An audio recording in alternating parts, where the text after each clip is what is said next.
하나님의 말씀은 디모데전서 4장 1절에서 5절입니다. 성경을 찾아서 펼쳐보시길 바랍니다. 성경을 찾아보시길 바랍니다. 디모데전서 4장 1절부터 5절까지 말씀입니다.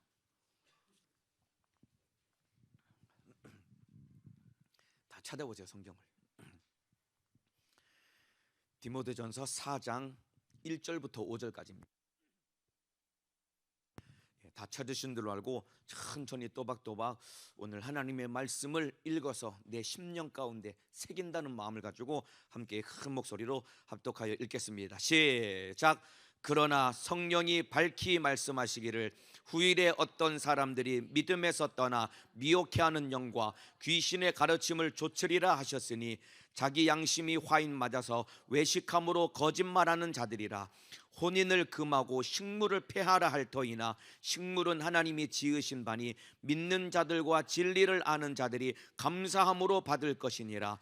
하나님의 지으신 모든 것이 선함에 감사함으로 받으면 버릴 것이 없나니 하나님의 말씀과 기도로 거룩하여 지미니라. 아멘. 오늘 디모데전서 4장 1절에서 5절 말씀을 중심으로 교사의 예배와 기도 생활, 교사의 예배와 기도 생활이라는 제목으로 오늘 하나님의 말씀을 나누도록 하겠습니다. 지난 화요일에는 교사의 신방에 대해서 말씀을 나누었습니다. 그래서 신방 보고서를 작성하자고 말씀을 드렸더니 상당히 얼굴들이 어두워지셨지만은 그러나 신방을 띄고 아마 신방 보고서를 작성해 보시면은 여러분들이 내가 맡은 영혼이 얼마나 알고 있는가 여러분들이 분명하게 알게 될 것입니다.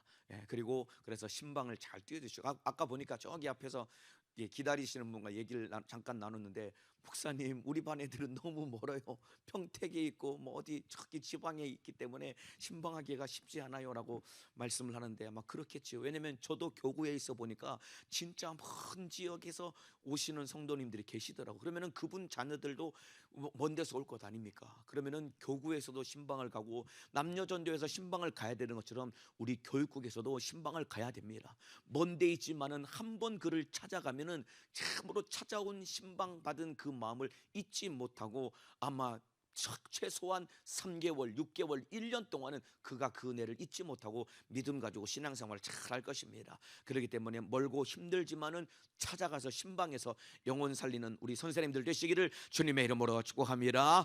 지난 시간에 말씀드린 것처럼 예수님은 하늘 보좌를 버리시고 낮고 낮은 이 땅에 사람의 모양으로 이 땅에 오셔가지고 우리를 신방해 주신 겁니다.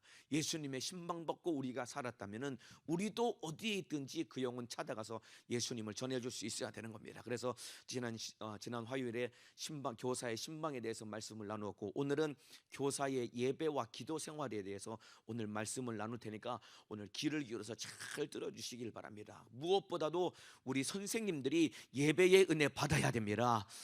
큰 소리로 아멘 하시길 바랍니다. 다시 하겠습니다. 무엇보다도 우리 선생님들이 예배에 승리해야 됩니다. 기도에 승리해야 됩니다. 이것이 교사 생활의 가장 중요한 기본의 원칙인 겁니다. 오늘 교사의 예배와 기도 생활에 대해서 오늘 말씀을 나누겠습니다. 자, 오늘 읽은 본문이 무슨 내용이냐면은 아마 굉장히 설교 시간에 이 본문을 많이 들어봤을 것입니다. 이 다시 읽어드리면은 그러나 성령이 밝히 말씀하시기를, 성령께서 사도 바울을 통해서 밝히 말씀하셨답니다. 어떤 말씀하시냐면 후일에 어느 때인가 참으로 이 어떤 사람들이 믿음에서 떠날 것이라는 겁니다. 분명히 예수 믿고 신앙생활 했는데 믿음에서 떠난답니다. 그러면서 어떻게 이 악한 원수에게 속냐면은 미혹해하는 영과 귀신의 가르침을 쫓게 된다는 것입니다. 여러분, 이게 남의 이야기가 아니라 우리 이야기가 될 수 있는 겁니다. 우리 선생님들은 절대로 믿음에서 떠나지 말고 미혹해하는 영과 귀신의 가르침에 쫓지 않기를 주님의 이름으로 축복합니다. 그런데 이런 사람들이 생길 거라는 것입니다. 그리고 실제로 사도 바울이 이 디모데전서 편지를 쓸 때 이런 사람들이 나타났답니다. 그런데 이들이 믿음에서 떠나서 미혹해하는가 귀신의 가르침을 쫓아서 어떻게 됐냐면 자기 양심이 화인 맞아서 외식하며 거짓말하는 자리 되었답니다. 그러면서 이들이 하는 거짓말이 무엇이냐면은 3절에 혼인을 금하고 식물을 폐하라 라고 말하고 있답니다. 이게 무슨 말이냐면은 쉽게 말하면은 우리가 거룩하고 신앙생활 잘하기 위해서는 금욕주의적인 삶을 살아야 된다는 것입니다. 그러니까 금식해야 되고 결혼도 하지 말아야 되고 이렇게 겉으로 보이는 금욕적인 삶을 살아야지 우리가 거룩할 수 있는 거야라고 이렇게 악한 원수에게 속아서 거짓말하고 외식한다는 것입니다. 그런데 겉으로 보기에는 욕심도 없는 것 같고 겉으로 보기에는 거룩한 것 같지만은 실상은 그 속에 욕심과 죄가 가득하다는 것입니다. 그러면서 자기 자신을 속이고 남들 앞에 거짓말한다는 겁니다. 그러면서 뭐라고 말씀하고 있냐면은 니네 잘 들어라. 니네 뭘 안 먹고 결혼 안 해서 거룩해지는 것이 아니야. 오늘 말씀의 결론은 무엇이냐면은 하나님의 말씀과 기도로 거룩하여 지면이라. 저와 여러분은 여러분 겉으로 보이는 참으로 욕망을 제어하고 금욕주의적인 삶으로 우리가 거룩해지는 것이 아니라 하나님의 말씀과 기도로 거룩하여 지는 것입니다. 이 말은 바꿔 말하면은 우리가 거룩해지기 위해서는 예배와 기도에 목숨을 걸어야 되는 것입니다. 이해가 되시면 아멘 하시겠습니다. 우리가 거룩해질 수 있는 방법은 딴 데 있는 것이 아닙니다. 예배 잘 드리고 기도하고 성령 충만해야 거룩해서 주님의 뜻을 이룰 수 있는 것이다 이 말입니다. 그러니까 우리 선생님들 예배와 기도에 승리하시기를 주님의 이름으로 축복합니다.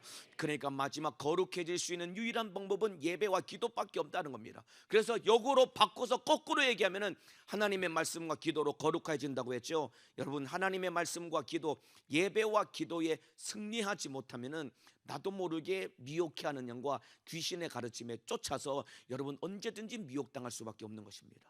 그러니까 선생님들 잘 들으시길 바랍니다. 여러분들이 교회 학교에서 아이들을 맡아서 직분을 감당하고 신앙생활하고 있지요. 그런데 선생님들이 예배와 기도에 승리하지 않으면은 나도 모르게 내가 미혹하는가 귀신의 가르침에 속아서 거기에 따라가서 외식하며 거짓말하는 자로 전락되는 겁니다. 보세요, 우리 선생님들 저부터서 우리 선생님들 우리 외식 많이 하잖아요. 학생들 앞에서는 예배 잘 드려야지. 너 그렇게 게임 빠지면 안 돼. 너 정욕적으로 살면 안 돼. 세상 따라가면 안 돼. 그렇게 아이들한테는 참으로 잘하라고 가르치지만은 실상 우리 속에 욕심이 가득하고 우리 속에 똑같은 죄가 들어있는 것 아닙니까? 그런데 우리 안에서 외식하면서 거짓말하면서 나는 거룩한 척하는 것 아닙니까? 이게 나 스스로 속는 겁니다. 왜냐하면 예배와 기도에 승리해서 성령 충만하지 못하면은 나부터 내 거룩을 지키지 못하고 내 속에 욕심이 들어와서 신앙생활은 무너져 있지만은 그래도 해왔던 가닥이 있으니까 교사의 직분은 감당하니까 아이들 앞에서 교사 행세는 할 수 있지만은 나 스스로 내가 속이면서 그래도 내가 교사니까 거룩하고 내가 여기서 충성하고 있으니까 신앙생활 잘하고 천국 가겠지라고 스스로 속이며 외식하며 거짓말하는 자가 된다는 것입니다. 그러니까 우리 선생님들 예배에 목숨을 걸고 기도에 목숨을 걸고 신앙생활의 승리자가 되시기를 주님의 이름으로 축복합니다. 예배 잘 드려야 된다 이 말입니다. 기도에 승리해야 된다 이 말입니다. 그러니까 보세요, 여러분들 솔직하게 이따가 기도할 때 여러분이 여러분의 양심에 가슴에 손을 얹고 내가 요즘 얼마나 예배를 진짜 사모하는 마음으로 예배 드리면서 예배 승리하고 있는지, 얼마나 진실하게 기도하면서 내가 성령 충만한지 여러분이 여러분 스스로를 점검해야 됩니다. 그렇지 않으면은 여러분 겉으로 직분을 맡았기 때문에 외식하며 나도 모르게 거짓말해서 이게 바로 미혹하는가 귀신의 가르침을 쫓는 것입니다. 여러분 미혹하는가 귀신의 가르침을 쫓는다는 것은 신천지 이단 적그리 속에 끌려가서 성경 공부해서 그렇게 이단에 빠지는 것도 그런 의미도 있지만은 진짜 무서운 미혹하는가 귀신의 가르침은 무엇이냐면은 예배당 안에 교회 안에 앉아 있으면서도 예배 은혜 못 받고 기도하지 아니하고 내 속에 온갖 세상 것들이 가득한 채 겉으로 보기에 직분을 감당하고 있기 때문에 거룩해 보이지만은 하나님과 상관없이 점점점 멀어지고 있다고 한다면은 이것보다 더 두려운 것은 없는 것입니다. 그러니까 참으로 우리 선생님들 어찌 보면은 우리 교육국 교사들이 교회 안의 신앙생활 영적 생활에 가장 사각지대에 우리가 놓여 있는지도 모릅니다. 사각지대에 놓여 있는지도 모릅니다.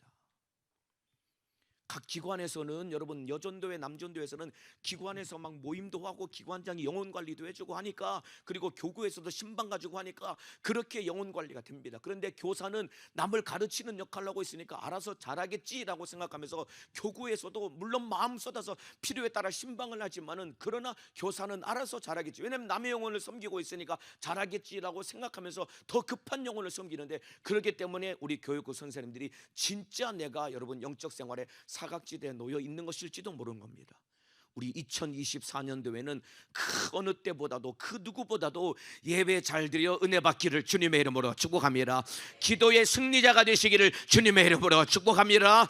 이게 신앙생활, 영적 생활에 승리할 수 있는 비결인 것입니다. 자, 그래서 오늘 예배와 기도에 대해서 두 가지를 말씀드릴 테니까 잘 들어보시길 바랍니다. 먼저 예배의 은혜 받아야 됩니다. 한번 큰 목소리로 따라합시다. 예배의 은혜 받자.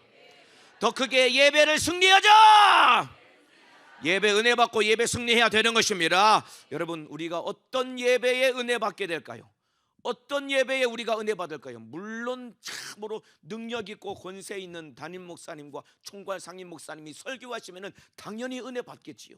그런데 여러분, 진짜 은혜 받을 수 있는 예배는 무엇이냐면은 여러분, 저 같은 사람이 설교를 해도 여러분들 안에 사모하는 마음만 있으면은 어떠한 예배든지 은혜 받을 수 있는 것입니다. 이해가 되시면 아멘 하시겠습니다. 그러니까 예배 은혜 받기 위해서, 예배에 승리하기 위해서 가장 필요한 것은 여러분 안에 사모하는 마음이 있어야 되는 것입니다. 따라합시다. 사모하는 마음이 있어야 된다. 더 크게 사모하는 마음을 주세요. 사모하는 마음이 있어야 되는 것입니다. 여러분, 똑같이 예배당에 앉아 있어도 여러분, 권세 있는 능력 있는 담임 목사님이 설교하셔도 사모하는 마음이 없는 사람은 그 시간에 앉아서 졸고 은혜를 못 받더라고요. 그런데 여러분, 저같이 능력 없는 사람이 설교를 해도 새벽에나 제가 교구에서 신방을 다녀보잖아요. 그러면은 참으로 못난 교구 목사가 와도 사모하는 사람들은 별것 없는 설교인데도 앉아서 막 눈물을 흘리면서 은혜 받는 걸 보면은 진짜 이 사람들이 너무 기가 막히구나, 얼마나 갈급하면은 나 같은 사람이 설교하는데 이렇게 눈물을 흘리면서 은혜 받을까라는 생각을 한다 이 말입니다. 그러니까 우리 선생님들 타성에 젖은 예배생활, 신앙생활 이제 다 내어버리고 2024년도에는 우리 교육국 교사들인 선생님들부터 예배가 회복되기를 주님의 이름으로 축복합니다. 사모해서 예배 승리하기를 주님의 이름으로 축복합니다. 여러분 안에 사모하는 마음이 없으면 안 되는 겁니다. 여러분들 사모하는 마음으로 예배를 은혜 받아야 되는 것입니다. 그런 말이 있지요. 시장이 반찬이라는 얘기가 있습니다. 시장 하면은 어떤 걸 먹어도 맛있습니다. 예를 들어 볼까요? 뭐 금식 뭐 한 일주일 여러 보름 이렇게 아니어도 3일 금식만 해도 금식 끝나고 나면은 여러분 평상시에 거들떠보지도 않던 흰 죽도 여러분 그게 얼마나 맛있어 보입니까? 마지막에 이제 보식 이제 금식 다 끝나고 집에 갔더니 우리 식구가 누가 막 그 죽을 끓여줍니다. 그 냄새만 맡아도 이제 한 10분 남았어 금식이. 이제 그 냄새만 맡아도 너무 행복하지 않습니까? 지금 몇몇 분들이 지금 그때 일을 떠올리면서 웃고 계시는데 그래요. 평상시에는 거들떠보지도 않는 그냥 희멀건한 흰 죽도 금식하고 나면은 시장하니까 그게 맛있잖아요. 세상에서 제일 맛있는 것 아닙니까? 이와 마찬가지입니다. 우리 선생님들 마음 가운데 갈급함과 참으로 사모하는 마음이 있어야 됩니다. 그래서 우리 교육부 선생님들이 안에 심령이 가난한 심령이 있어야 되는 것입니다. 그리고 의에 줄이고 목마른 자가 되어야 되는 것입니다. 그래서 예수님도 마태복음 5장의 팔복을 가르치면서 마태복음 5장 3절에 심령이 가난한 자는 복이 있나니 천국이 저희 것이며, 그리고 6절에도 의에 줄이고 목마른 자는 복이 있나니 저희가 배부를 것이며, 심령이 가난해야 된다는 것입니다. 그리고 의에 줄이고 목마른 자가 되어야 된다는 것입니다. 이것이 복이라는 것입니다. 우리 교회학교 선생님들, 여러분 심령이 가난한 자가 되어서 하나님의 복을 얻는 사람 되기를 주님의 이름으로 축복합니다. 의에 줄이고 목마른 자가 되어서 하나님의 복을 누리는 자가 되기를 주님의 이름으로 축복합니다. 그래서 여러분이 기도할 때마다 하나님 나에게 가난한 심령을 주옵소서, 의에 줄이고 목마른 자가 되게 도와주옵소서 기도해야 된다 이 말입니다. 하나님의 말씀을 누가 소유하고 누가 은혜 받냐면은 심령이 가난한 자가 복을 받고 은혜 받는 것입니다. 의에 줄이고 목마른 자가 은혜 받고 복을 받는 것이다 이 말입니다. 이건 날마다 기도해. 하나님 심령이 가난한 자가 되게 도와주옵소서, 의에 줄이고 목마른 자가 되게 도와주옵소서. 그래야 참으로 말씀이 들려지고 하나님의 은혜를 받고 복을 얻고 사명을 감당할 수 있는 것입니다. 여러분 우리 교육학교 선생님들, 여러분들은 심령이 가난한 자가 맞습니까? 여러분들 심령이 가난한 자가 맞습니까? 아니잖아요. 솔직히 무슨 우리 심령이 가난합니까? 우리 가난한 심령 이미 잊어버린 지 오래된 것 아닙니까? 그런데 분명히 마태복음 5장 8복에 첫 번째로 주님이 말씀하신 복이 너 심령이 가난해야 돼. 그래야 천국을 가질 수 있는 거야. 우리 교회학교 선생님들이 먼저 심령이 가난해야 내가 천국을 소유할 수 있는 것이고, 내가 천국을 소유해야 우리 반 아이들에게 천국을 줄 수 있는 것이다 이 말입니다. 그런데 여러분 안에 심령이 가난한 마음이, 가난한 심령을 가지고 있느냐 이 말입니다. 자, 요한계시록 3장에 보면은 예수님이 소아시아 7개 지역에 편지를 보냅니다. 그 가운데 한 교회가, 편지를 받아들였던 교회가 한 곳이 어디냐면 바로 라오디게아 교회입니다. 라오디게아 교회를 예수님이 책망하시는데 그들이 가졌던 이 잘못이 무엇이냐면 요한계시록 3장 17절 제가 읽어드리겠습니다. 네가 말하기를 나는 부자라 부요하여 부족한 것이 없다 하나. 라오디게아 교회 성도들이 어떤 착각에 빠졌냐면 우리는 부자다, 부요하여서 우리는 부족한 것이 없다라고 자기 스스로 부자인 줄로 속았다 이 말입니다. 예수님은 분명히 심령이 가난한 자가 복이 있고 천국을 소유한다고 했는데 이들의 마음은 이미 부자이기 때문에 부유해서 부족한 것이 없고 아무것도 불필요한 것이 없다라고 스스로 만족했다 이 말입니다. 그런데 예수님이 그들을 뭐라고 책망하시냐면은 그러나 내 곤고한 것과 가난한 것과 그리고 가련한 것과 눈먼 것과 벌거벗은 것을 알지 못하는도다. 그들이 자기들이 보기에는 이미 부자라서 부유하고 부족한 것이 없지만은 예수님이 들여다보니까 너는 가난하구나, 네가 가련하구나, 너는 참으로 눈멀고 지금 벌거벗어서 네 거짓골이 되었구나. 예수님은 가슴 아파하면서 너희 빨리 돌이키고 회개해야 돼 라고 말하고 있지만은 라오디게아 교회 성도들은 아닌데, 우리 부자인데, 부유한데, 부족한 것이 없는데, 이렇게 속았다 이 말입니다. 우리 교회학교 선생님들은 어떠십니까? 여러분 진짜 참으로 심령이 가난한 마음을 가지고 계십니까 여러분들? 그래서 라오디게아 교회에 대해서 뭐라고 예수님이 책망했냐면은 그 앞에 네가 차든지 더웁든지 하라. 심령이 가난하지 못하면은 여러분 차든지 더웁든지 해야 되는데 미지근하게 신앙생활을 하는 거예요. 우리가 그렇지 않습니까 여러분들? 직분을 임명받았으면 영혼을 사랑하는 마음을 가지고 마음을 쏟아서 직분을, 사명을 감당하고 아이들을 살리기 위해서 참으로 무릎 꿇고 몸부림치며 사명 감당해야 되는데 우리도 모르게 미지근한 자가 되어서 여러분 사명 감당하는 일에 나도 모르게 게으르고 나태해진 것 아닙니까 여러분들? 이것 이제 내어버리고 2024년도에 심령이 가난한 자가 되어서 나부터 먼저 예배 은혜 받고 나부터 먼저 천국을 소유하고 그리고 맡은 우리 반 아이들에게 천국을 줄 수 있는 주님 심정 가진 자가 되시기를 주님의 이름으로 축복합니다. 여러분 참으로 심령이 가난해야 되는 것입니다. 여러분들 어제 지난 화요일에도 말씀드린 것처럼 여러분 갈렙이 심령이 가난한 자였습니다. 그러니까 여러분 가나안 정복 전쟁이 답보상 때 빠졌을 때 갈렙이 나서가지고 이 산지를 내게 주소서, 이 산지를 내게 주소서, 내가 가서 싸워서 정복해서 땅을 차지하겠습니다. 이렇게 심령이 가난한 자는 주의 일을 하겠다고 나서는 자다 이 말입니다. 이와 같이 우리 교회학교 선생님들도 심령이 가난한 자가 되어서 참으로 천국을 사모하고, 천국은 침노하는 자의 것이라고 했습니다. 천국을 사모하고 그리고 아이들을 살리기 위해서 몸부림치며 영적 생활에 마음을 쏟으시기를 주님의 이름으로 축복합니다. 심령이 가난해야 여러분들이 은혜를 받는 것이다 이 말입니다. 여러분 참으로 진짜 나야말로 우리 반 어찌 보면은 우리 반 아이들보다 우리 심령이 가난해져 있는 것 아닙니까 여러분들? 어쩌면 애들은 자 보세요, 저를 보세요. 지금 한 대여섯 분 정도 지금 벌써 졸려가지고 눈을 감고 계신데 하루 종일 일하시고 피곤하게 힘들게 오셨지만은 그래도 눈을 크게 뜨고 잘 들으시길 바랍니다. 어찌 보면 부끄러운 이야기지만은 하나님이 보시기에 우리 반 아이들보다 우리 선생님들이 훨씬 더 벌거벗고 가련하고 가난한 자처럼 만일에 보신다면 여러분 어찌하시겠습니까 여러분들? 유아유치부 애들은 걔네들은 짓는 죄가 별로 없어요. 걔네들은 순수하게 주님 앞에 신앙생활을 합니다.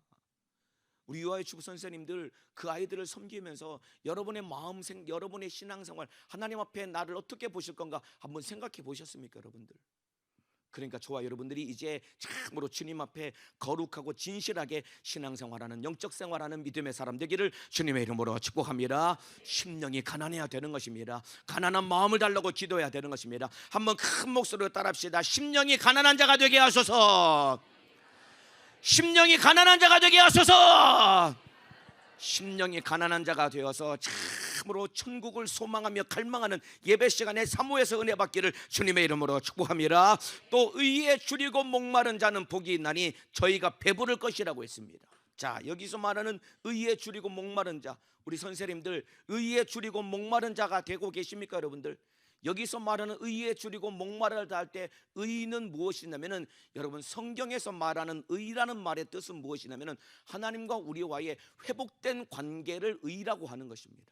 의롭다라는 것은 하나님과 우리와의 관계가 회복되어서 하나님은 우리의 아버지가 되는 것이고, 내가 하나님의 자녀가 되어서 아버지와 자녀와의 관계를 잘 유지하는 것이 그것을 의롭다고 하는 것입니다. 여러분들은 의에 줄이고 목마른 자가 되어 있습니까 여러분들? 그래서 참으로 예수님을 갈망하고 계십니까? 하나님과 우리와의 관계를 회복시킬 분은 예수님 한 분밖에는 없는 것입니다. 의에 줄이고 목마르다라는 말은 무슨 말이냐면 너 예수님을 갈망하라는 것입니다. 너 예수님을 사모하라는 것입니다. 예수 아니면 안 된다는 절박한 마음을 가지고 신앙생활해야 되는 것이다 이 말입니다. 이해가 되시면 아멘 하시겠습니다. 여러분들 예수님을 갈망하고 계십니까? 예수 없으면 안 된다는 마음을 가지고 그렇게 신앙생활하고 계십니까? 마태복음 5장에 보면은, 자, 옛날 얘기 듣듯이 한번 잘 들어보세요. 마태복음 5장에 보면은 한 가나안 여자가 예수님을 찾아옵니다. 똑같은 이야기가 마가복음에 기록되어 있는데, 마가복음에는 이 여인을 수로보니게 여인이라고 합니다. 수로보니게 여인, 가나안 여인이 예수님을 찾아옵니다. 왜 왔냐면은 이 사람이 이방인 여자임에도 불구하고 예수님을 찾아왔던 이유는 이 집에 딸이 하나 있었는데 흉악히 귀신이 들려가지고 막 감당이 안 되는, 요즘 말로 하면은 그러니까 막 조현병 내지는 극심한 우울증, 공황장애로 애가 하나 있는데 막 감당이 안 되니까 예수님에 대한 소문을 듣고 예수님을 찾아온 겁니다. 예수님만 찾아가면은 해결될 수 있겠구나, 이 마음을 가지고 찾아온 겁니다. 그래서 저기 먼데 이제 예수님이 보이니까 이 여자가 소리를 지릅니다. 왜냐하면 그 당시 여자는 남자에게 접근을 할 수 없고, 더더군다나 이 사람은 이방인이고 예수님 유대인이기 때문에 접근할 수 없는 거예요. 그러니까 저 멀리 보니까 예수님과 무리들이 있길래 예수님 귀에 들리기를 바라는 마음으로 이 여자가 정말 세상말로 미친 여자처럼 소리를 지릅니다. 뭐라고 소리 질렀냐면, 주 다윗의 자손이여 나를 불쌍히 여기소서, 내 딸이 흉악히 귀신 들렸나이다, 막 소리를 지릅니다. 예수님이 분명히 들으셨거든요. 그런데 예수님이 못 들은 것처럼 아무 반응을 안 보입니다. 그랬더니 이 여자가 다 계속해서 소리 지릅니다. 그러니까 이미 제자들은 들었으니까 예수님께 일러줍니다. 예수님, 뒤에 저 여자가 소리 지르니까 좀 문제를 해결해서 돌려보내시지요 라고 했더니 예수님이 나는 이스라엘의 잃어버린 양 외에는 다른 데로 보내심을 받지 않았다. 이 말은 나는 유대인을 위해서 왔지 저 여자 이방인을 위해서 온 것이 아니야 라고 예수님이 단칼에 거절합니다. 그랬더니 그 여자가 막 쫓아와서 예수님 앞에 무릎을 꿇고 주님 저 좀 도와주시지요 라고 또 한 번 간구합니다. 그때 예수님의 입에서 정말 지울 수 없는 상처가 될 만한 그런 말씀을 예수님 말씀하십니다. 뭐라고 말씀하시냐면은 자녀의 떡을 취해서 개들에게 던짐이 마땅치 아니하니라. 이 말은 이 당시에 유대인들은 이방인을 개와 같이 취급을 했습니다. 그러니까 너는 개와 같은 존재이기 때문에 내가 너에게 줄 은혜는 없는 거야 라고 예수님이 인격적으로 모독하면서 그 여자를 거부합니다. 이 정도쯤 되면은 저와 우리 같으면은, 우리 교회에 계신 우리 집사님들 같으면은 아마 예수님 멱살 한번 잡았겠죠. 뭐 지금 당신 나한테 뭐라고 했어? 왜냐면 딸 문제 때문에 왔는데, 여러분 딸 문제 때문에 가슴 아파, 자식 때문에 가슴 아파하는 엄마는 아무도 못 말리거든요. 아마 예수님 멱살 붙잡고 당신 나한테 지금 뭐라고 했냐고, 너 지금 나한테 개라고 했나, 아마 예수님 멱살을 붙잡고 막 흔들었을 것입니다. 그런데 이 여자가 그럼에도 불구하고 포기를 안 합니다. 여러분들, 이게 의에 줄이고 목마른 것입니다. 예수님 없으면 안 됩니다. 나 예수님 없으면 안 됩니다. 이러한 마음을 가지고 예배 드려야 됩니다. 그 여자가 하는 말이 뭔지 아십니까? 자녀의 떡을 취해서 개들에게 던짐이 마땅치 않다는 말을 듣고 그 여자가 한 대답이 뭐냐면은 주여 올소이다마는, 그 여자가 그걸 받아들입니다. 그냥 주님 맞습니다. 나 개와 같은 존재 맞습니다. 그 여자가 그걸 받아들입니다. 그러면서 하는 얘기가, 그러나 개들도 주인의 상에서 떨어지는 부스러기를 먹지 않습니까? 부스러기 같은 은혜라도 나에게 주시면은 내 딸이 나을 수 있겠습니다라는 얘기를 듣습니다. 그때 예수님이 그 여자의 믿음의 고백을 듣고 더 이상 예수님이 견딜 수 없었던 나머지 하시는 말씀이 뭐냐면은, 여자야 내 믿음이 크도다, 내 소원대로 되리라, 내 딸이 나았다, 평안히 가거라. 참으로 예수님이 그 여자를 향해서 내 믿음이 크다라고 칭찬하시고 인정해 주셨습니다. 우리 교회학교 선생님들, 여러분 가정에 참으로 자녀들 때문에 속 썩고 남편 때문에 어려움이 있고 그리고 맡은 우리 반 아이들 때문에 너무 힘들고 어려운 선생님들 끝까지 포기하지 않고 주님 앞에 믿음으로 구하고 예수 없으면 안 된다는 사모하는 마음을 가지고 예배하고 기도할 때 우리 주님은 반드시 일하시고 역사하실 것이다 이 말입니다. 이해가 되시면 아멘 하시겠습니다. 여러분, 예수님이 이 여자를 향해서 여자야 내 믿음이 크다고 칭찬했습니다. 여러분, 복음서에서 믿음이 크다고 칭찬받은 사람은 딱 2명밖에 없습니다. 여러분들, 마태복음 8장에 나오는 백부장, 그리고 오늘 읽어드렸던 마태복음 5장에 나오는 이 수로보니겐, 이 두 여자만 여러분 예수님이 믿음이 크다고 칭찬했다 이 말입니다.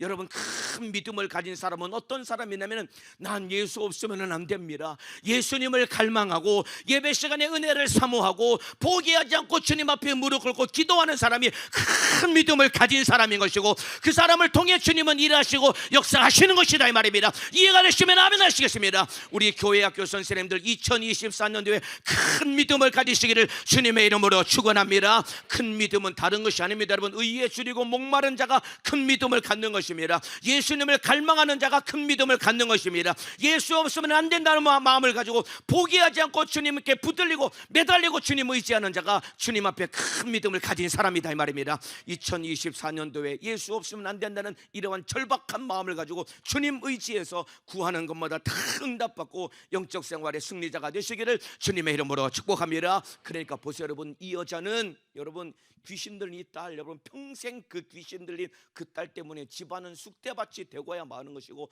아마 이 여자의 인생도 파멸로 몰려갔을 것이다 이 말입니다. 그런데 예수님께 사모하는 마음으로 찾아왔더니 주님 만남으로 해결된 겁니다. 이와 마찬가지입니다. 예배가 그와 같은 겁니다. 예배는 우리 교회학교 선생님들을 주님이 만나주시려고 기다리는 시간입니다. 이 시간에 사모하는 마음을 가져야 되는 것입니다. 미온적인 태도, 그냥 참으로 자리만 안 채우려고 하는 태도, 그래도 교사니까 체면을 생각해가지고 예배 시간에 앉아있는 그런 습관적인 예배 태도는 이제 2024년도에 다 버리시고 우리 선생님들부터 예배 시간마다 은혜 받는 시간 되시기를 주님의 이름으로 축복합니다. 자, 그래서 우리 선생님들, 교사들이 먼저 예배에 승리해야 됩니다. 우리 선생님들 예배 시간 잘 지키세요. 주일날 우리 일부 예배가 교회학교 선생님들이 대부분이 그 일부 예배를 드립니다. 일부 예배 늦지 마시고 빠지지 마세요. 우리 각 기관의 우리 부자님들, 선생님들 예배 잘 드리도록 챙겨주셔야 됩니다. 각 부자님과 학년장님들이 가장 먼저 해야 되는 것이 무엇이냐면 교사들의 영적 생활을 챙겨줘야 됩니다. 교사가 은혜 받고 기도해야 그 능력으로 맡은 반 아이들을 섬기고 그래야 부흥이 될 것 아닙니까? 교사 우리 선생님들 예배 시간에 늦지 마세요. 아이들이 다 보고 있습니다. 지난번에도 말씀드린 것처럼 여러분이 맡아 섬기는 아이들이 다 보고 있다니까요. 그러면서 우리 반 아이들한테는 얘들아 예배 시간 몇 시지? 몇 시요? 예배 시간 늦으면 돼? 안 돼? 안 돼요. 예배 시간 늦으면 안 돼. 늦지 말고 예배 일찍 와야 돼 라고 말하지만은 정작 선생님이 예배 늦는 것 아닙니까?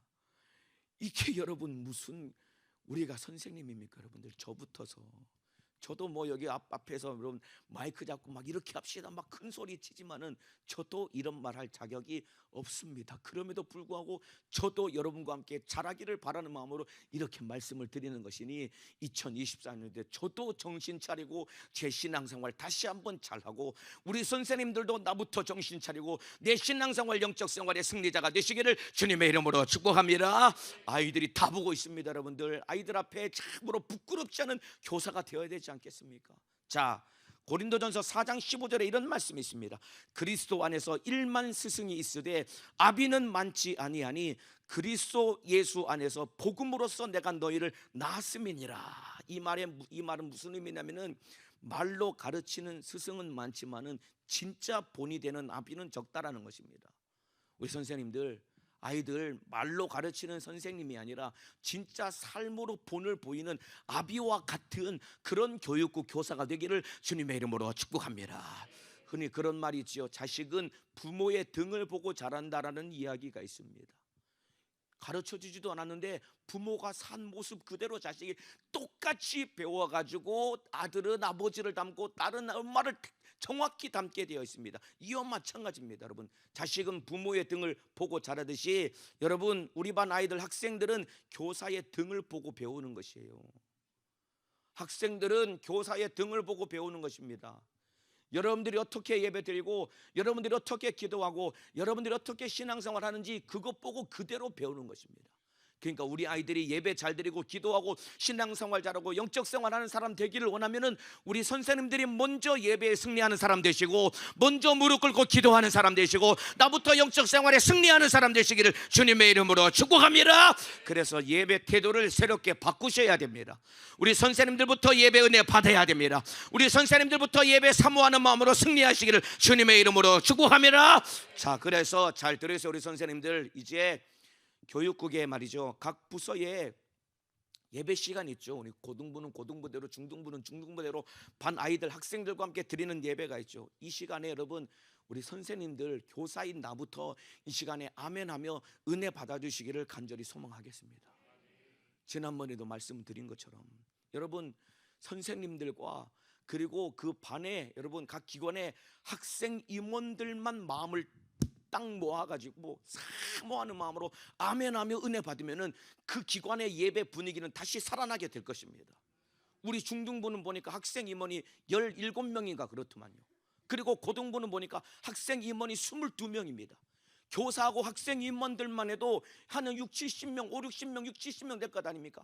그러면 그들 5, 60명, 6, 70명 되는 인원들만 앉아가지고 앞에서 교육자가 설교할 때 같이 아멘해주고 사모하는 마음으로 예배 잘 들어주면은 예배의 분위기가 바뀌게 될 것이다 이 말입니다. 자, 보세요 여러분, 부흥은 어디서 오냐면은 기관의 예배가 살아날 때 부흥은 하나님이 허락하여 주실 것입니다. 인정하시면 큰 소리로 아멘하시겠습니다. 우리 선생님들이 아멘하며 은혜 받아 주셔야 된다 이 말입니다. 여러분 생각을 해보세요. 이 참 전도사님들이 설교할 때 얼마나 많이 떨리시겠어요. 이거 생각해 보셨어요? 들어보니까 교회 학교에서도 교사들이 뭐 돌아가면서 교사들이 설교하자고 했더니 전부 다 모든 선생님들이 막 손사래를 치면서 나는 못한다고 이거 시키면 나 교사 안 하겠다고 그렇게 했었다는 얘기를 제가 들었습니다. 그러니까 보세요, 선생님들도 여기 나와서 설교하는 게 쉽지 않잖아요. 그럼 뭐 교육자들이라고 뭐 다를 게 있겠습니까? 물론 주의 종으로 부르심을 받아서 신학교에서 공부도 하고 훈련을 받았지만은 그래도 여러분들 앞에서 말한다는 게 어려운 일입니다. 저도 여기 올라오면서 뭐 떨리는 마음으로 이렇게 왔거든요. 그런데 보세요, 저도 앞에서 설교를 하잖아요. 그러면은 진짜 마음이 어려울 때가 언제냐면은 사람들이 막 눈을 감고 그냥 졸고 있을 때 참 마음이 어렵거든요. 그 무슨 생각 드는지 아세요? 내가 왜 이렇게 무능할까? 나는 왜 이렇게 무능할까? 나는 왜 이렇게 설교를 못할까? 내가 능력이 있어서 설교 잘하면은 나도 막 담임 목사님처럼 권세 있어서 설교 잘하면은 성도들이 졸지 않고 다 잘 들어. 지금은 아무도 안 조시니 너무 감사하네요. 너무 감사하네요. 졸면은 진짜 어떤 마음이 막 자괴감이 들거든요. 정말 마음이 어렵습니다. 그러면 보세요, 여러분 설교 원고를 준비해 놔도 여러분 여기서 하나님이 설교하는 그 이 시간에 참으로 내 마음과 머릿속에 10년 가운데 영감을 주셔야 준비한 내용을 확실하게 전할 수 있습니다. 그런데 앞에 막 졸고 막 딴짓하고 그러죠. 그러면은 생각이 뺏기면은 나도 모르게 준비한 내용은 있지만은 행설수설하게 되고 그냥 겉도는 설교를 할 수밖에 없는 겁니다. 그러면은 아이들도 예배를 은혜 못 받는 것이고 그 기관에 여러분 예배가 살지 않았는데 어떻게 부흥이 되겠습니까, 여러분들? 이게 누구한테 책임 있는지 아십니까, 여러분들? 우리 기관의 예배가 죽어있는 책임이 누구에게 있는지 아십니까, 여러분들? 물론 첫 번째 책임은 설교하는 사역자들에게 있죠. 근데 가장 똑같이 책임을 가지고 있는 사람들은 우리 교회 학교 선생님들에게 있는 거예요, 여러분들. 저도 여러분을 교구에서 제가 신방을 다녀보잖아요. 기도처에 신방을 다닙니다. 한 번씩 연합 예배를 드립니다. 그러면은 한 달에 기도하면서 똑같은 본문을 가지고 똑같은 원고를 가지고 4군데를 제가 똑같이 설교를 합니다. 그런데 제가 똑같은 사람이 똑같은 원고와 본문을 가지고 설교를 하는데 어떤 지역에서는 막 설교가 너무 잘 되거든요. 왜냐하면 그들이 사모하니까 성령께서 저를 통해서 준비한 것보다 더욱더 풍성한 은혜를 부어주신다 이 말입니다. 그런데 어떤 데는 졸고 그냥 고개 숙이고 그냥 맹숭맹숭 앉아있으면 똑같이 준비를 하고 이미 한 번 설교를 하고 두 번째 설교를 하는데 훨씬 더 힘든 때가 있다 이 말입니다. 왜냐하면 앉아있는 사람들이 참으로 마음을 쏟지 않으니까. 물론 여러분들, 우리 반 아이들 지금 한참 중학생들, 고등학생들은 예배 태도가 엉망이고 그들은 예배를 드리는데 어려움이 있겠죠. 그러나 아이들은 그럴지라도 우리 교회학교 선생님들, 그리고 임원 아이들, 그들만, 여러분과 임원 아이들만 딱 정신을 차리고 예배 시간에 전도사님이 설교할 때마다 응원해 줘야 됩니다. 여러분들 격려해 줘야 됩니다. 아멘으로 화답해 줘야 됩니다. 그러면은 전도사님들이 힘을 내서 훨씬 더 능력 있게 설교하게 될 것이다, 이 말입니다. 이해가 되시면 아멘 하시겠습니다. 우리 교회학교 이제 선생님들부터 예배가 회복되시기를 주님의 이름으로 축복합니다. 물론 1부 예배, 2부 예배, 주일 4부 예배, 3일 예배, 금요철 예배, 담임 목사님이 참으로 능력 있게 설교하시는, 상임 목사님이 설교하시는 그 예배도 여러분이 은혜 받으셔야 되겠지만은, 여러분 기관에서 여러분 전도사님이 하시는 설교에도 여러분이 은혜를 받을 만큼 여러분들이 하나님 앞에 온유하고 겸손한 자가 되시기를 주님의 이름으로 축복합니다. 여러분 누가 설교할지라도 겸손한 사람은 그 말씀에 은혜 받을 수 있는 거예요. 여기 앞에 나와서 여러분 유아 유치부 어린애가 하나님의 말씀을 전해도 겸손한 사람은 그 말씀 앞에 무릎 꿇을 수 있는 것입니다. 왜냐하면 말하는 자는 어린아이지만은 그를 통해 말씀하시는 분은 성령이시기 때문에 겸손한 자는 누구나 은혜 받는 것이다, 이 말입니다. 이해가 되시면 아멘 하시겠습니다. 그러니까 이제 참으로 여러분 기관에서 여러분 사역자들이 설교할 때 사모하는 마음으로 같이 은혜 받으시기를 주님의 이름으로 축복합니다. 예배가 회복되어야 됩니다. 아멘이 회복되어야 됩니다. 기관의 예배를 살려야 됩니다. 우리 선생님들부터 예배에 마음을 쏟아야 된다, 이 말입니다. 이제 예배, 우리 기관의 예배를 살려봅시다. 아멘이시죠? 큰 소리로 아멘 하시고 사모하는 마음으로 듣고 통성기 뜰 때 기도해 주시고, 특별히 기도할 때 여러분 그냥 선생님들 그냥 앉아 계시지 마시고 우리 반 아이들 품에 끌어안고 기도해 주셔야 됩니다. 기도 못한 애들 기도해 주셔야 됩니다.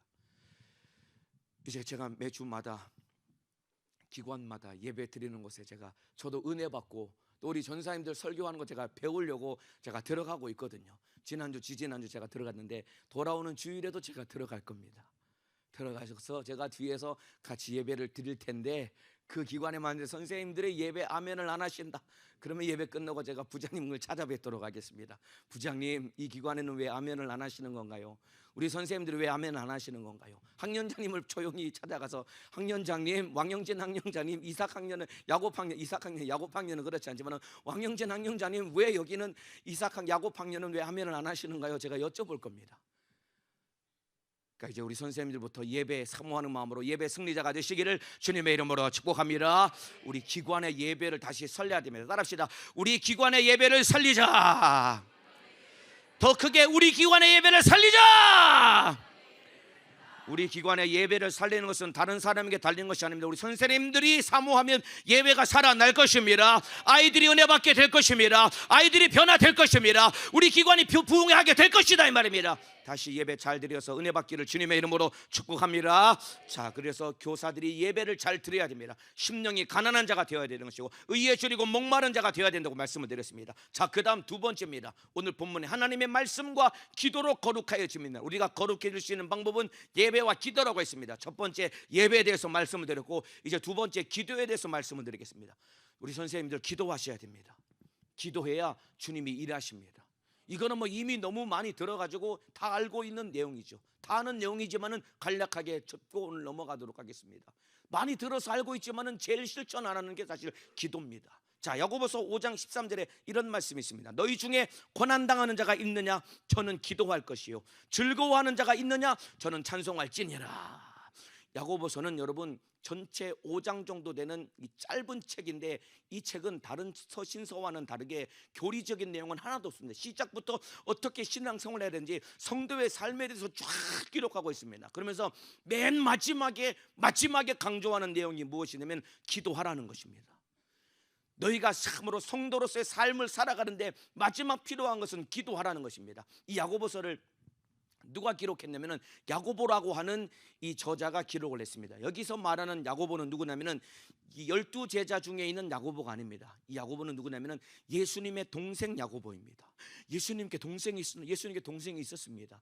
요셉과 마리아와의 사이에서 4명의 아들이 있었습니다. 야고보와 시몬과 그리고 이 요셉과 유다 4명의 아들이 있었습니다. 그 중에 아마 첫 번째 아들이 야고보였습니다. 이 야고보가 이 야고보서를 썼는데 원래 사실 처음에 이 예수님의 친동생인 야고보는 예수님을 믿지 않았습니다. 예수님 공생이 기간 동안에. 그러니까 예수님의 동생들이 와가지고 예수님이 사역하는 데 와가지고 우리 형님 미쳤다고 빨리 끌고 가야 된다고 이렇게 예수님 사역에 회방하던 자들이 예수님의 동생 야고보였습니다. 그런데 이가 언제 변화되었냐면은 부활하신 예수님을 만나고 그리고 성령 충만함을 받고 이 야고보가 변화되어 가지고 야고보 여러분 별명이 뭐냐면은 낙타무릎입니다. 야고보가 가졌던 별명은 낙타무릎입니다. 왜 그러냐면 여러분 사막의 낙타를 보셨나요? 낙타 보면은 낙타 무릎이 앞에 굳은 살이 꽉 박혀 있거든요. 이와 같이 야고보의 무릎을 봤더니 낙타 무릎처럼 굳은 살이 야고보의 무릎에 박혀 있는 겁니다. 왜냐면 이 사람 기도의 사람이었습니다. 처음에는 예수님을 몰라서 핍박했지만은 참으로 부활하신 예수님을 만나고 성령을 받아보니까 진짜 우리 형인 줄 알았던 그 우리 형이 진짜 나의 구세주구나 하는 것을 충격적으로 깨닫고 그가 무릎 꿇고 기도하며 하나님의 사람이 되었다 이 말입니다. 그러면서 여러분 나중에 야고보가 어떻게 됐냐면은 야고보가 예루살렘 교회에 여러분 담임 목회자와 같은 역할을 하게 됩니다. 예루살렘 교회에 2 기둥이 있었는데 한 사람은 베드로고 한 사람은 예수님의 동생 야고보였습니다. 이만큼 여러분 기도하는 사람 교회의 기둥과 같은 일꾼으로 세워지는 겁니다. 마찬가지입니다. 우리 교육국에 여러분 참으로 교회를 이끌어갈 지도자는 바로 기도하는 사람인 것처럼 우리 교육국의 각 기관의 부흥을 일으키고 기관을 이끌어가는 사람은 누구냐면은 기도하는 선생님이다 이 말입니다. 우리 교육국 선생님들 기도하는 사람 되시기를 주님의 이름으로 축복합니다. 기도의 무릎을 꿇어야 되는 것입니다. 기도의 마음의 기도의 무릎을 꿇으시기를 주님의 이름으로 축복합니다. 그래서 한번 큰 목소리로 따라합시다. 기도의 무릎을 꿇자. 더 크게 기도의 무릎을 꿇자. 여지껏 기도하셨지만은 이제 지금까지와는 다른 마음으로 주님 앞에 기도의 무릎을 꿇고 간절하게 기도하는 사람 되시기를 주님의 이름으로 축복합니다. 자, 그러면서 아까 읽었던 야고보서 5장 13절을 다시 읽어드리면 너희 중에 고난당하는 자가 있느냐? 저는 기도할 것이요. 야고보가 기도하랍니다. 고난당하니 기도하랍니다. 즐거워하는 자가 있느냐? 저는 찬송할지니라. 그러니까 고난을 만나면 기도하고 즐거우면 찬송하라는 것입니다. 이 말은 바꿔 말하면 우리의 모든 삶은 오직 예수님 중심으로 살아가라는 것입니다. 고난을 만났을 때 좌절하고 낙심하지 말고 주님 앞에 와서 무릎 꿇고 기도하라는 것입니다. 즐거운 일 있을 때 세상에 나가서 희희낙낙거리지 말고 주님 앞에 와서 찬양하는 인생을 살아가라는 것입니다. 이 말은 네가 어떠한 상황에 놓여든지 예수님 중심의 삶을 살아가라는 것이 우리 주님의 엄중한 명령인 것입니다. 우리 교회 학교 선생님들 어떠한 상황에 있을지라도 예수님 중심으로 살아가시기를 주님의 이름으로 축복합니다. 예수님도 똑같은 말씀을 하셨습니다. 요한복음 15장 5절에 나는 포도나무요 너희는 가지니 저가 내 안에 내가 저 안에 있으면 이 사람은 과실을 많이 맺나니 나를 떠나서는 너희가 아무것도 할 수 없음이니라. 예수님이 포도나무랍니다. 우리는 가지랍니다. 가지가 나무에 붙어 있으면 열매는 저절로 맺혀진답니다. 여러분 열매는 우리가 맺는 것이 아닙니다. 주님이 맺혀지게 하는 것입니다. 어떤 사람이 열매를 맺느냐? 포도나무이신 예수님께 붙어있는 가지가 열매를 맺는 것처럼 저와 여러분이 예배에 승리하고 기도에 성공하면은 주님이 우리를 통해 열매는 저절로 맺혀지게 하는 것입니다. 이해가 되시면 아멘 하시겠습니다. 부흥은 우리가 일으키는 것이 아닙니다. 하나님이 부흥을 주시는 것입니다. 하나님이 역사하시는 것이다 이 말입니다. 예수님께 붙어 있어야 되는 겁니다. 우리 참으로 교육성 선생님들부터 먼저 예수님이라는 가지에 붙어 있어야 됩니다. 그리고 우리 반 아이들을 예수님이라고 하는 포도나무에 우리 아이들이 가지가 되게 해서 예수님께 다 붙어 있는 자가 되도록 그들을 예수님께로 인도해야 되는 것이다 이 말입니다. 그래야 하나님이 역사하시는 것입니다. 여러분 내가 기도해야 우리 반 아이들도 기도시킬 수 있는 거예요. 선생님들이 기도해야 우리 반 아이들도 기도할 수 있는 겁니다. 내가 기도하고 우리 반 아이들에게 기도하라고 말해야 그들이 기도하는 사람으로 바뀔 것입니다. 나는 기도 안 하면서 나는 예배 늦으면서 예배 일찍 와야지 너 예배 잘 드려야지 애들 막 딴짓하면 막 등어리 툭 때리면서 너 예배 잘 드려야지 그러면서 정작 나는 예배 시간에 참으로 진짜 신령과 진정으로 예배 드리지 않을 때 그게 여러분 영적으로 무슨 말이 먹히겠습니까? 겉으로 보기에는 애들 혼내는 것처럼 보이고, 겉으로 보기에는 예배 잘 드리라, 기도하라, 아이들을 양육하고 가르치는 것처럼 보이지만은 그 말에 아무런 능력과 영향력이 없는 것입니다. 우리 선생님들부터 먼저 나부터 삶을 바꿔야 됩니다. 우리 선생님들 잘 들으시길 바랍니다. 우리 반 아이들 말이죠, 예배만 잘 드리게 하고 기도만 잘하게 하면은 여러분 영혼 관리 어려울 것 없습니다. 왜냐하면 그들 안에 계신 성령님이 그들의 영혼 관리를 성령이 하시기 때문에 아이들의 영혼을 성령이 책임지시고 인도하실 것이다 이 말입니다. 그러면 영혼 관리가 어려울 것이 없다 이 말입니다. 그리고 그 아이들이 알아서 전도해 가지고 우리 반이 부흥될 것이다 이 말입니다. 그러니까 선생님들이 먼저 예배 잘 드리고 기도하고 우리 반 아이들 예배 잘 드리게 만들고 기도하게 만들어서 그들의 영혼 관리를 내가 하는 것이 아니라, 교회 왔을 때만 얼굴 보는 것 아닙니까? 전화나 문자 해봐야 그들과 이 소통이 되는 것 아닙니까? 그 나머지 시간은 아이들이 어디서 뭐 하는지 우리가 모르지 않습니까? 그런데 아이들 예배 드리게 하고 기도하게 하면 그들 안에 성령이 충만해서 성령이 거하심으로 말미암아 내가 영혼 관리하는 것이 아니라 성령이 그들 안에서 영혼 관리를 하심으로 말미암아 아이들의 참으로 신앙생활을 승리하도록 인도해 주시는 것이고, 그리고 그들이 전도해서 우리 기관과 반이 부흥하여 주님의 뜻을 이룰 수 있게 될 것이다 이 말입니다. 아이들 예배 잘 드리게 하고 기도하게 만들고 포도나무신 예수님께 붙어있는 가지로 만드는 우리 모든 선생님들 되시기를 주님의 이름으로 축복합니다. 자, 그리고 베드로전서 5장 7절에 또 이런 말씀이 있습니다. 너희 염려를 주께 맡겨버리라. 기도로 염려를 주께 맡겨버리랍니다. 베드로전서 5장 7절에 너희 염려를 주께 맡겨버리랍니다. 그러면 그 뒤에 이는 저가 너희를 권고하심이니라. 염려를 맡기면은 주님이 권고해 주시랍니다. 권고한다는 말의 의미는 무엇이냐면 주님이 책임져 주시고 주님이 돌봐 주신다는 겁니다. 여러분, 문제를 내가 끌어안고 있으면은 그 문제는 내가 책임져야 되는 겁니다. 그런데 기도로 염려와 문제를 주님께 맡겨버리면은 주님이 돌봐주시고 주님이 책임져 주신다는 겁니다. 우리 교회학교 선생님들 기도로 아이들의 영혼을 다 맡겨야 됩니다. 기도로 여러분 가정의 문제를 주님께 다 맡겨버려야 됩니다. 여러분, 문제를 여러분이 가지고 있지 말고 예수님께 토스해야 됩니다. 농구할 때, 축구할 때 이 패스를 잘해야죠. 어시스트라고 하죠. 여러분, 이 어시스트만 잘해도 여러분 득점을 얻을 수 있습니다. 예를 들면 이런 거죠. 축구를 하는데 우리 팀에 메시가 있어. 메시가 지금 저기 페널티 에어리어에 있어. 패스만 잘하면 골은 메시가 알아서 넣어주는 겁니다. 메시가 있는 팀은 무조건 이깁니다. 이와 똑같이 우리 팀에 누가 계시냐면 예수님이 계십니다. 인정하시면 큰 소리로 아멘 하시겠습니다. 우리 고등부에 예수님이 계십니다. 아멘입니까? 우리 중등부에도 예수님이 계십니다. 우리 초등부에도 예수님이 계십니다. 우리 교회복지부에도 예수님이 계십니다. 우리 유아부에도 예수님이 계십니다. 유치부에도 예수님이 계십니다. 예수님이라는, 여러분, 예수님께 우리가 어시스트만 잘해도 예수님이 알아서 다 책임지는 겁니다. 기도가 이런 겁니다. 여러분들, 너희 염려를 주께 맡기라고 했습니다. 기도로 맡기면 주님이 알아서 책임집니다. 여러분, 요즘 보니까 여러분 어시스트만 잘해도 공격 포인트를 얻더라고요. 골 넣은 선수만 공격 포인트를 얻는 것이 아니라 어시스트만 잘해도 공격 포인트를 얻는 겁니다. 우리 골은 못 넣어도 예수님께 어시스트는 할 수 있잖아요. 패스는 할 수 있잖아요.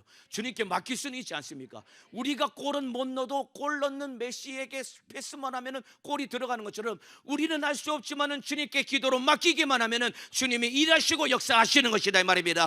2024년도에 우리 교육국 선생님들 주님 앞에 기도해서 모든 염려를 주님께 다 맡겨버리시고 주님을 의지함으로 말미암아 신앙생활, 영적생활에 승리하시고 맡은 영혼을 살려내시고 그리고 가정의 모든 문제도 예수로 다 해결받으시기를 주님의 이름으로 축원합니다.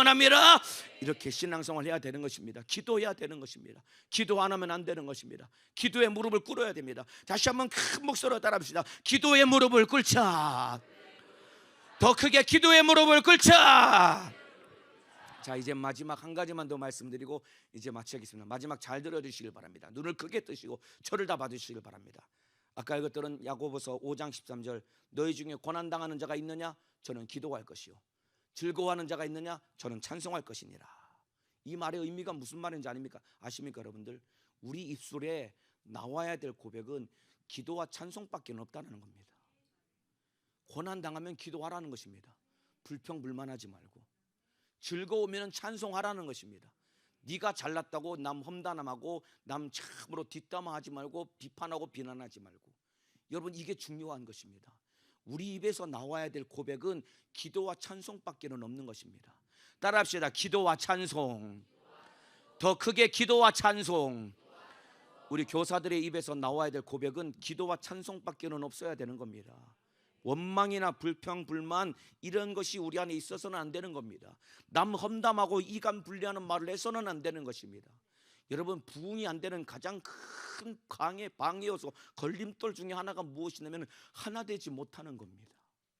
남 비난하고 험담하고 불평 불만하고, 이게 여러분 참으로 하나님의 마음을 가장 아프게 하는 겁니다. 모르는 것 같지만은 주님이 다 듣고 계십니다. 다 알고 계십니다. 내가 불평 불만하는 말, 험담하는 말 다 듣고 계십니다. 제가 예전에도 한번 말씀을 드렸죠. 이스라엘 백성들이 하나님 앞에 막 원망합니다. 민수기 12장에 가나안 정탐을 갔다 와서 하나님이 뭐라고 말씀하시는지 아십니까? 너희 말이 내 귀에 들린 대로 내가 그대로 너희에게 행해줄게. 너희 말이 내 귀에 들린 대로 내가 그대로 해줄게. 여러분, 이것보다 무서운 심판이 어디 있습니까? 여러분들, 우리 선생님들, 이제 우리 입술에서 나와야 될 고백은 기도와 찬송밖에는 없는 겁니다. 이거 여러분, 내가 한 말대로 참으로 하나님이 갚아주신다고 주님이 분명히 말씀하지, 이거 제 얘기가 아닙니다. 여러분들, 하나 되셔야 됩니다. 물론 사역을 하시다 보면은 힘든 일, 속상한 일 없을 수 없겠죠. 당연히 사람인데 여러분, 나도 사람이니까 감정 있고 힘들고 속상할 수 있고, 나와 함께 충성하고 있는 내 옆 사람도 사람이니까 실수할 수 있고 부족함이 보일 수 있고 내 마음에 들지 않는 것은 얼마든지 있을 수 있습니다. 그건 사람이, 우리는 완전한 하나님이 아니기 때문에 당연한 겁니다. 근데 그때 참으로 마음이 힘들고 어려울 때 사람 붙들고 여러분 참으로 불평불만하면은 그게 죄가 되는 겁니다. 이때 우리가 무엇을 해야 되냐면은, 당연히 내 눈에 마음에 들지 않고 내 마음에 힘들게 하는 문제들은 얼마든지 있죠. 그때 무엇을 해야 되냐면 사람 붙잡고 얘기하면서 험담하고 불평불만하지 말고, 이때 우리가 해야 될 것이 무엇이냐면 하나님 앞에 무릎 꿇고 다 쏟아 놓으면은 하나님이 들으시고 다 문제를 해결해 주시는 것입니다. 이해가 되시면 아멘 하시겠습니다. 여러분이 가지고 있는 문제, 사람 붙잡고 아무개 선생님, 아무개 내 얘기 좀 들어보라고 지금 이만저만 해서 이러고 저러고 저랬다고 막 서로 불평불만하면 서로 시험 들고 서로 무너지는 겁니다. 근데 그 문제를 사람 붙잡고 얘기하는 것이 아니라 하나님 앞에 다 쏟아놓으면 하나님이 해결해 주시는 것이고, 하나님이 내 마음을 바꾸어 주시는 것이고, 하나님이 모든 상황과 환경들을 변화시켜 주시는 것이다 이 말입니다. 여러분, 다윗이라는 사람이 하나님이 쓰시는 사람이었고 하나님과 마음이 합한 자라고 했습니다. 이 사람이 여러분 얼마나 힘든 삶을 살았냐면은, 다윗의 인생은 참으로 고난으로 점철된 만큼 힘든 삶을 살았습니다. 그래서 다윗이 힘들고 어려울 때 못했냐면은 하나님 앞에 나가서 다 자기의 어려운 마음을 다 쏟아 놓았습니다. 여러분, 시편이라는 시를 읽어보면은, 물론 그 중에는 아름다운 시, 시편 1편이나 23편 같이 아름다운 시도 있지만은, 그러나 읽어보면은 이게 무슨 시야? 이런 기록을 썼다고 라는 내용들이 있습니다. 다윗이 자기의 힘든 마음을 하나님께 다 쏟아부은 내용들이 있습니다. 제가 읽어드릴까요? 한번 읽어드리겠습니다. 다윗이 뭐라고 했냐면, 하나님, 원수들의 이빨을 다 몽땅 다 이빨을 다 뽑아주십시오.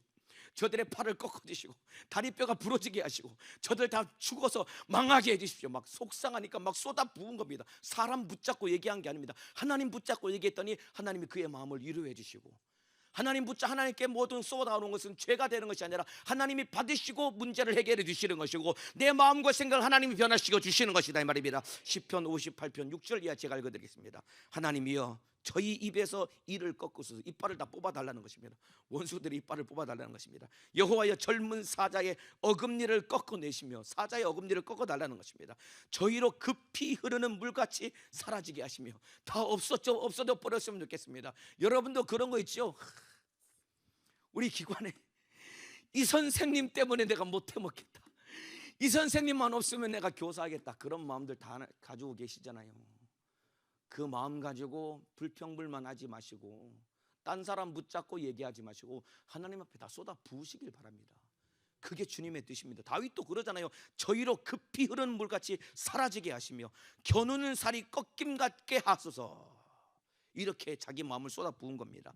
소멸하여 가는 달팽이 같게 하시며 만기되지 못하여 출생한 자가 일광을 보지 못함 같게 하소서. 이거 진짜 무서운, 태어나자마자 죽은 것처럼 이거 이렇게 이것보다 더 무서운 저주가 어디 있습니까? 그냥 저주를 막 쏟아부은 겁니다. 하나님 앞에 속상한 마음으로 다 쏟아부은 겁니다. 하나님이 다 들으셨습니다. 그리고 다윗을 위로해 주십니다. 그리고 그를 회복시켜 주셨습니다. 이렇게 우리 교사 선생님들 참으로 우리 입에서 나와야 될 고백은 기도와 찬양밖에는 없는 것입니다. 어려운 일 있으면 하나님 앞에 내 어려운 마음을 기도로 쏟아 부으시기를 주님의 이름으로 축복합니다. 주님이 해결하여 주실 것입니다. 인정하시면 아멘 하시겠습니다. 그래서 10절에 의인은 악인의 보복당함을 보고 기뻐하며 그 발을 악인의 피에 씻으리로다. 이렇게 자기의 어려운 마음을 쏟아 놓은 것입니다. 기도해야 됩니다. 이제 2024년도 우리 참으로 불평불만하지 말고 하나님 앞에 기도하는 우리 선생님들 되시기를 주님의 이름으로 축복합니다. 기도와 말씀으로만 거룩해진다고 했습니다. 하나님의 말씀과 기도로 거룩해진다고 했습니다. 우리 선생님들이 먼저 예배 승리하고 기도에 승리해야 직분과 사명을 감당할 수 있는 것입니다. 여러분, 우리 교사들부터 예배 승리하시고 기도에 승리하시기를 주님의 이름으로 축복합니다. 은혜와 능력은 위로부터 하나님께로부터 공급받는 겁니다. 우리는 원래 무능한 자들입니다. 우리는 원래 아무것도 할 수 없는 자들입니다. 그런데 나 혼자 은혜도 안 받고 기도도 안 하고 그렇게 나 혼자 사명 감당하려면 얼마나 힘듭니까? 이제 다시 예배가 회복되시고 기도하시기를 주님의 이름으로 축복합니다. 물론 지금까지 공예배 다 드리고 저녁마다 기도했을 것입니다. 그런데 이제 정말로 예배 태도를 바꿔서 사모하는 마음으로 심령이 가난한 자처럼 의에 줄이고 목마른 자처럼 예수 없으면 안 된다는 마음을 가지고 예배 은혜 받으시고 그리고 주님 앞에 진실하게 간절한 마음으로 부르짖어 기도해서 은혜 받고 사명을 넉넉히 감당하며 주님의 뜻을 이루시기를 주님의 이름으로 축복합니다. 기도해야 됩니다. 기도하는 사람 되어야 됩니다. 이제 참으로 매주 금요일마다 교육국 교사들이 모여서 기도합니다. 모든 선생님들 다 오시도록 계속해서 권변해 주세요. 모든 선생님이 다 오셔서 기도하기를 저는 소망합니다. 먼데 계신 분들은 각 기관별로 카풀을 짜가지고 같이 데려다 주시고 함께 기도해야 됩니다. 기도해야 주님이 일하시는 겁니다. 수요일에도 각 기관별로 모여서 기도하시길 바랍니다. 교사 기도에 이제 빠지시 마시길 바랍니다. 교사들이 기도해야 기관이 살고 영혼을 살릴 수 있는 것입니다. 2024년도 이제 정말로 기도하고 그리고 예배 은혜 받고 그리고 그 능력으로 찾아가서 신방에서 영혼 살려서 우리 교회 학교가 부흥하여 우리 주님의 뜻을 이루는 한 해가 되시기를 주님의 이름으로 축복합니다. 기도하는 사람 되기를 주님의 이름으로 축복합니다. 옆 사람 보고 한번 인사합시다. 예배에 승리하고 기도하는 사람 됩시다. 그런 마음 가지고 올 한 해 승리합시다. 자, 이제 우리 찬양 하나 하고 우리 기도합시다. 우리 함께 기도해. 이 찬양하고 우리 기도합니다. 오늘 기도가 시작하면은 딱 25분까지 계속해서 뜨겁게 기도할 것입니다. 한 20분 남짓 기도할 텐데 함께 우리 찬양합시다. 우리 반주 준비됐지요? 우리 뜨겁게 찬양할 때 2024년 하나님 기도하겠습니다. 하늘 문이 열리고 하나님의 은혜가 나에게 우리 기관에 임하기를 원합니다. 우리는 알 수 없으니 기도하겠으니 주님이 역사하여 주옵소서. 함께 찬양합시다. 우리 함께 기도해. 함께 기도해. 가슴에 손을 얹고 각오하고 결단하는 마음으로 찬양합시다. 무릎 꿇고 긍휼 베푸시는 주 하늘을 향해 두 손 들고 하늘 문이 열리고 은혜의 빗줄기 이 땅 가득 내리도록 마침내 주 오셔서 의의 빗줄기 우리 위에 부으시. 다시 한번 진실하게 찬양합니다. 우리 함께 기도해. 우리 함께 기도해. 각오하고 결단한 마음으로 찬양합시다. 나와 무릎 꿇고 긍휼 베푸시는 주 하늘을 향해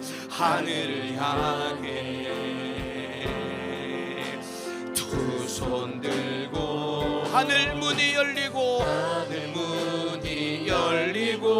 은혜의 비출기 이 땅 가득 내리도록 마침내 주 오셔서 의의 비출기 우리 위에 우리 오른손을 높이 들고 고백합시다. 하늘 문이 열리고 은혜의 비출기 이 땅 가득 내리도록 마침내 주 오셔서 의의 비출기 우리 위에 마지막으로 고백합시다. 하늘 문이 열리고 은혜의 하나님께서 2024년도에 교육국 각 기관에 하나님이 은혜를 부어주실 것입니다. 기도에 무릎을 꿇는 자에게 은혜를 부어주실 것입니다. 마침내 주 오셔서 의의 비출기 우리 위에 부으시도록 우리 조용히 두 손을 번쩍 들겠습니다.